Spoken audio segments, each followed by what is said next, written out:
High বন্ধুরা, দেখুন ওইখান থেকে আমার ভাইপোর বাড়ি এসেছি। এই দেখুন ভাইপো পুজো আমি প্রসাদটা দিয়ে গেলাম।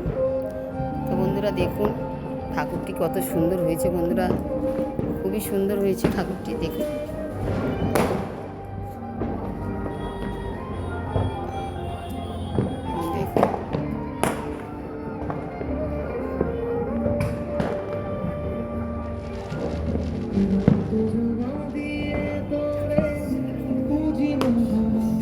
এটা ভাইপোর ছাদের মন্দির।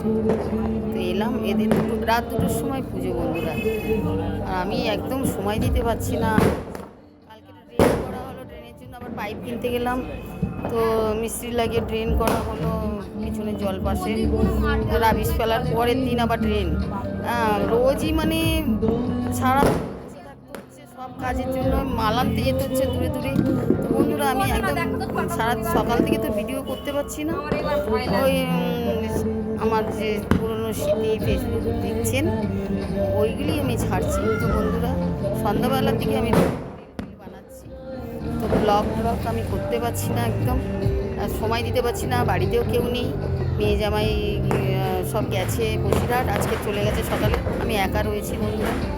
তো সময় দিতে পারছি না, যার ফলে মেয়ে ছিল একটু সব রকম করে কিছু তো আমার অনেক হেল্প করতো, মেয়েই সব করতো, আমি বাইরের কাজগুলো করতাম। তো বন্ধুরা আবার টাইম পাবো তো আমি যাব বন্ধুরা। তো রাখছি, টাটা, ভালো থাকবেন।